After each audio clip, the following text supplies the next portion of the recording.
Raid over Moscow was the follow-up to Bruce Carver's excellent Beachhead.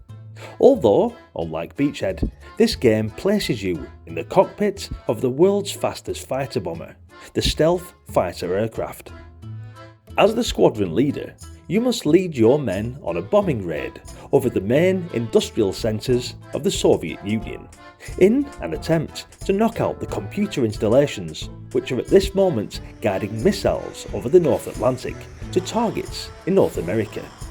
The Soviet missiles will be identifiable on the screen as a small cluster of white dots heading towards USA. The first part of the game takes place in a space station orbiting Earth. Russia has launched a series of nuclear strikes, and you and your men are all that stands between the destruction of every major city in Canada and the USA. To prevent this awful calamity, you must guide your ship out of the landing bay and fly it into Russian airspace towards the Soviet capital, or the wall, which is usually much easier.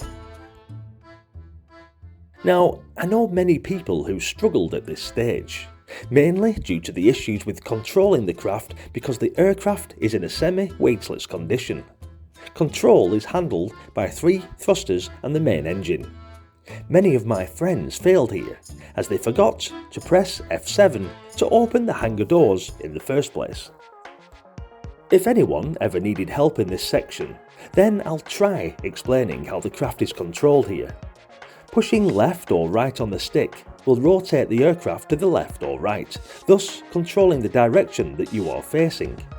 Pushing the button will fire the vertical thruster, which will raise the aircraft off the launch deck. Pushing forward on the stick will fire the main engine, causing your aircraft to accelerate in the direction you are facing. Pulling back on the stick has no effect, since there are no brakes. Once moving in a certain direction, the only way to slow your speed is to rotate by pushing left or right until you are flying backwards, and then fire the main engine by pushing forward on the stick. Gravity is very slight, and you will gradually begin to fall back to the deck unless you press the button occasionally to maintain your altitude. If you hit the deck too hard, your craft will be destroyed. Yep, we've all been here many times.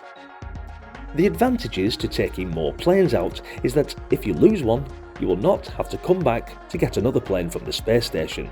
One will appear at the point at which your last one was destroyed. If you wish to bring additional aircraft out of the station, press the spacebar and follow the same procedure as before. You can always switch back and forth between the station and the overview scene at any time by pressing the spacebar. Now that you are in Soviet airspace, you begin your attack run on the Soviet launch sites. In order to reach the launch sites, you must first make a run through enemy territory to reach the missile silos.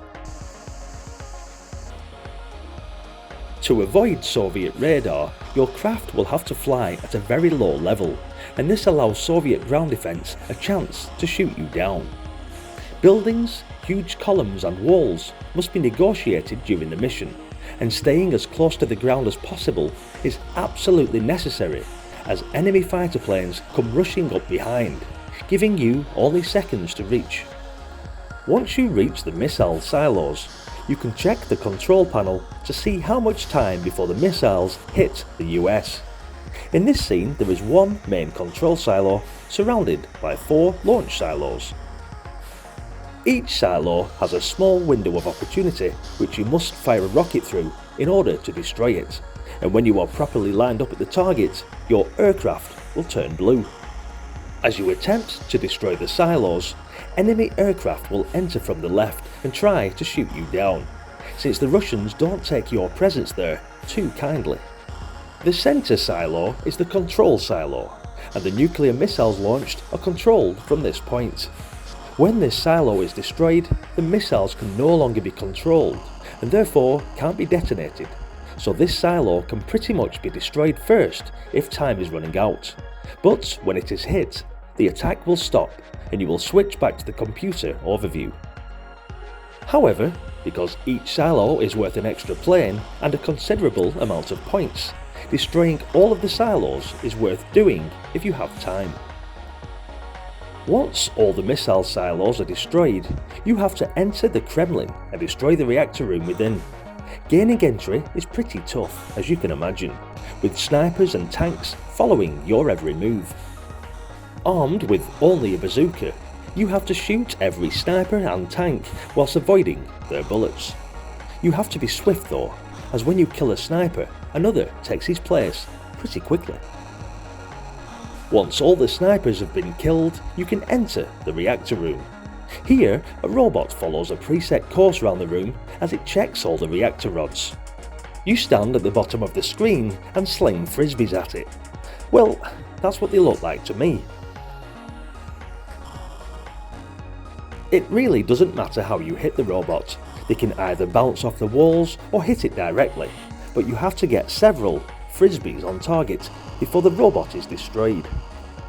If the robot does get destroyed, then you are presented with a screen showing the Kremlin blowing up, and you're told how well you did and given a bonus for the number of lives left. Raid over Moscow was one of my favourite games for quite a while, and it kept me enthralled for weeks as I worked out the best tactics to beat the enemy single-handed. Well, of course, this was once I eventually figured out how to leave that darned hangar in the first place.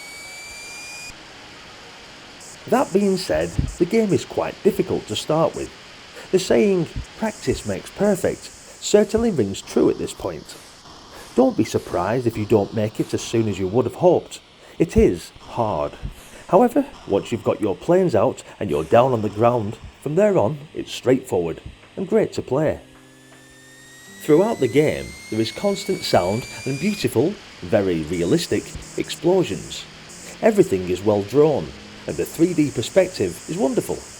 A worthwhile addition to your collection if you feel up to playing this exceptionally difficult game. If you're really struggling, I'll leave a link to the manual in the description of the video to see if that helps you a little. Hopefully it will, as this game is too good to give up on quickly.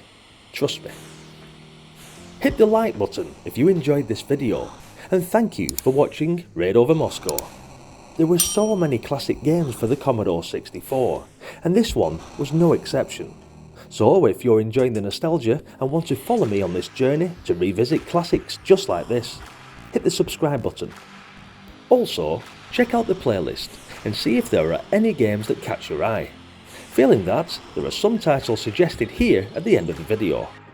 Hopefully, I'll see you there. Until then, bye for now.